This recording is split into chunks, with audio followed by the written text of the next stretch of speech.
became the WABA champion, Elite champion, and took gold in the Elite Three Nations. From Shotton ABC, representing Wales, Dodd! And his opponent in the red corner, he took silver at the Felix Sam in Poland and gold at the Tama tournament in Finland. From Oldham ABC, representing Team GB, Will Cawley! Your referee will now give both boxers their final instructions.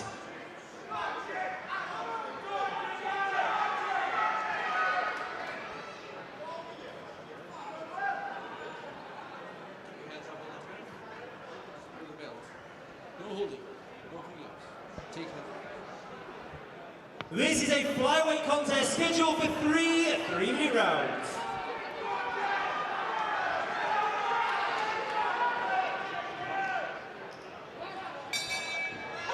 So we're underway then in the 52-kilogram flyweight division.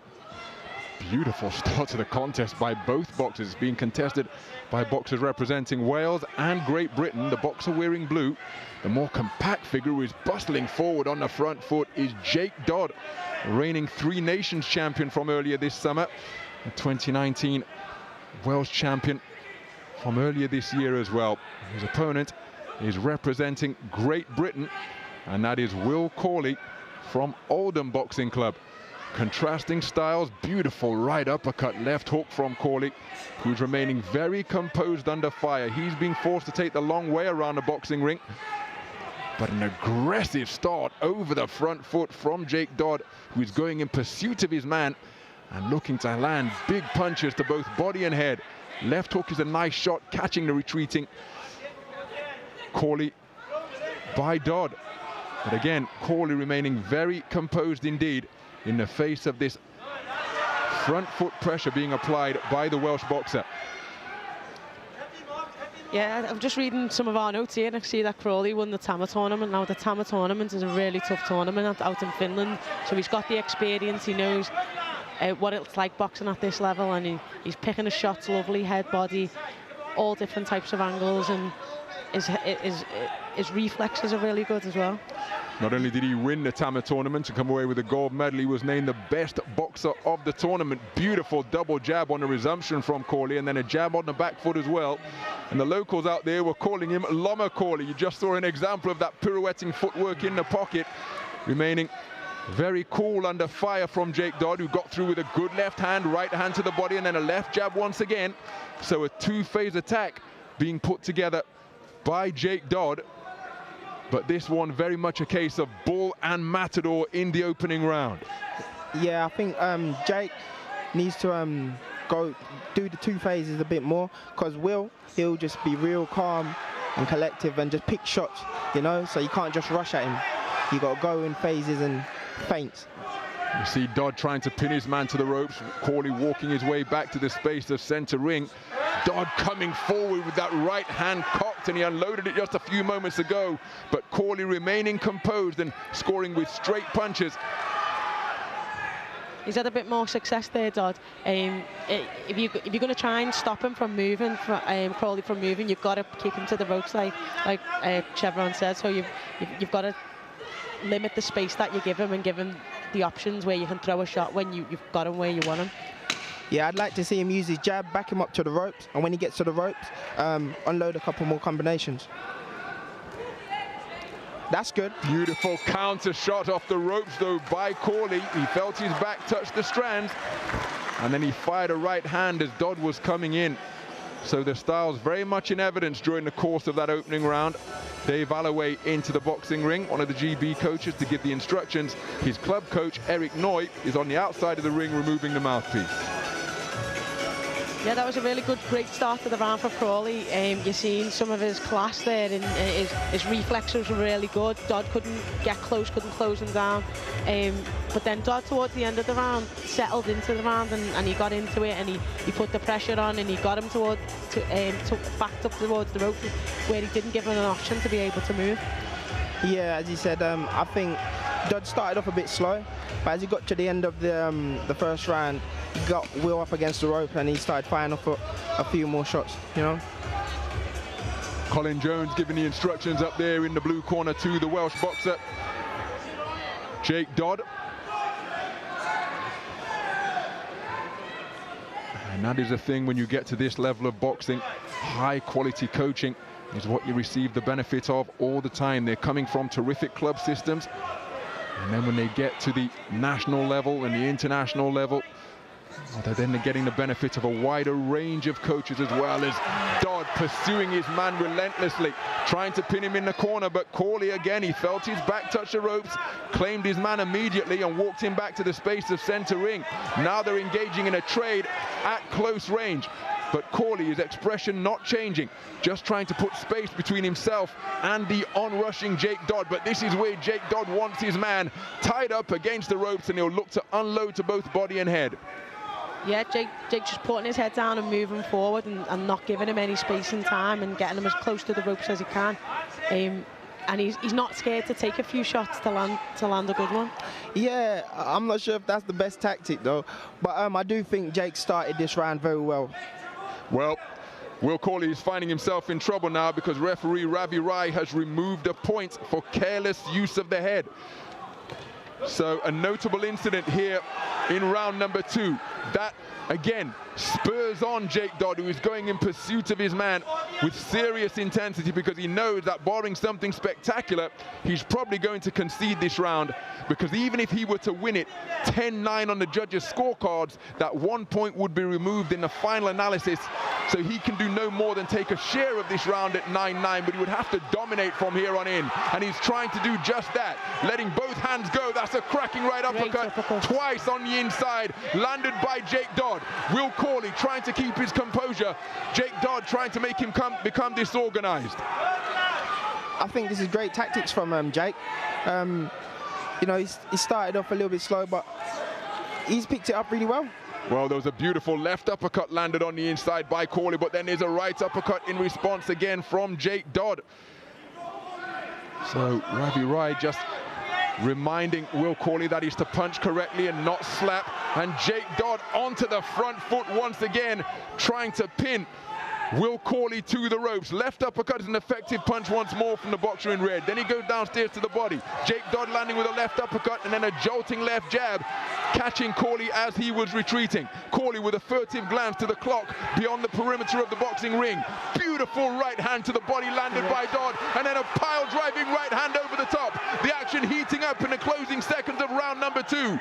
Jake Dodd relentless in pursuit of Will Cawley. Will Cawley trying to use all of the space of the boxing ring, but Jake Dodd not giving him any room to breathe. Will Cawley looking to initiate a clinch, just get himself some breathing room, but an all-action second round. Jake Dodd relentlessly in pursuit of his man. He was docked a point for careless use of the head, but my goodness, before and after that point, he was walking down his man incessantly.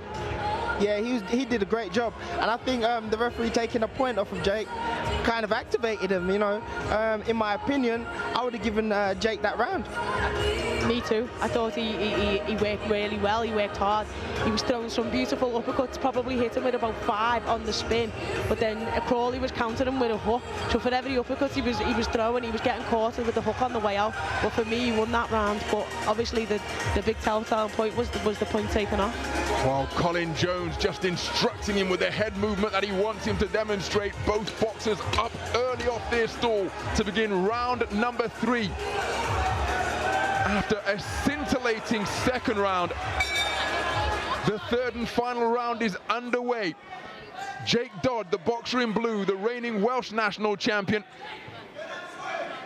begins his unrelenting advance once again, jabbing to the head of Cawley and then trying to look for that left uppercut once more. And Will Cawley just trying to cool off the red-hot Jake Dodd, who isn't giving him any room to breathe whatsoever. Remember, Jake Dodd had a terrific second round, but a point was taken off as he lands with a right uppercut once again. There's a beautiful left uppercut on the inside from Will Cawley. Dodd's just coming forward in straight lines. He's not doing anything particularly skillful, but he's just not giving Cawley that space that he was having in the first round with a lot of success. And you can see him trying to get back on his toes and give himself that time, but Dodd's just on him straight away and not allowing him. Great body shot from Cawley. So you get the impression watching this contest that the terrific movement of Cawley as he gets picked off to the head once again and driven back to the neutral corner.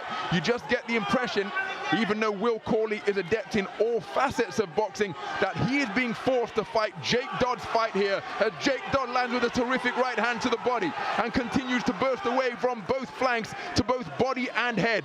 Cawley up against the ropes, not where he wants to be. He's trying to fight his way out of that confined position, but again, you get the impression that he is being dragged into the type of contest that suits Jake Dodd down to the ground. Firing away with a right uppercut repeatedly. Cawley looks to tie his man up once again. Cawley does look a bit tired. He looks really tired, actually. And this is Jake's fight. Jake's taking it to him, and he's not easing up. So beyond the midpoint of the third and final round, a cracking right hand over the top from Dodd. Cawley in the pocket, letting his own hands go and lands with a good left-right combination. Dodd comes back with the uppercut. Nice movement from the waist from Will Cawley. And the leather continuing to be thrown non-stop by both boxers deep into this action-packed third round. Yeah, if you're a reaction fighter like Cawley is, the worst thing you can do is have someone to take away your time and your space. And the uppercuts that he's throwing, Dodd's just taking it out of him. He's putting the pressure on.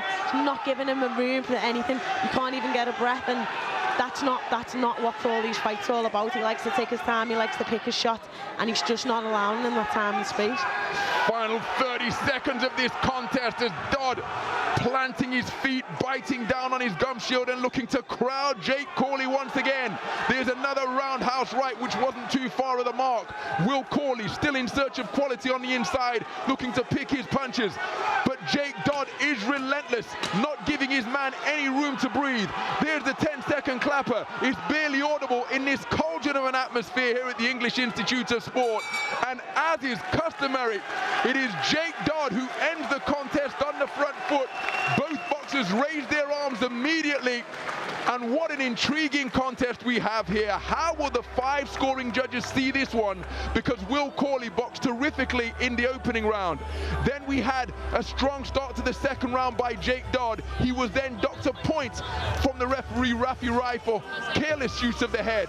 He then continued to pour it on strong, so he may well have won that second round, but remember, a point will be taken off his score total. And then in the third round, Jake Dodd absolutely sensational once again. We're going to the scorecards of the 5 scoring judges, and we have yet to see Phil Seymour appear in the boxing ring. This suggests that the scores could be taking a while to tabulate, and all of those incidents and intricacies are going to have to be taken into consideration and make sure that the scorecard handed to Phil Seymour is correct. But both of you guys will know, when a score takes this long to be delivered to the MC, it is probably one that takes some working out because of the intricacies of the point being removed, how close the first round was, how dominant Jake Dodd was in the second round, taking into account that point off. High drama here at the English Institute of Sport.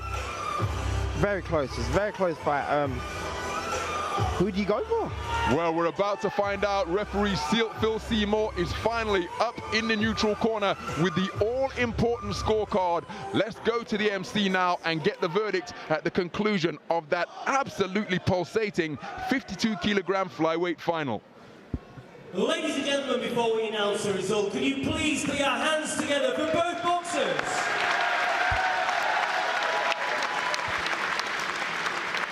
After 3 rounds of action, we go to our judges' scorecards. We have a 3-2 split decision in favour of your winner. In the blue corner, representing and it is Jake Dodd, absolutely overcome with emotion at being crowned the 52-kilogram flyweight champion here.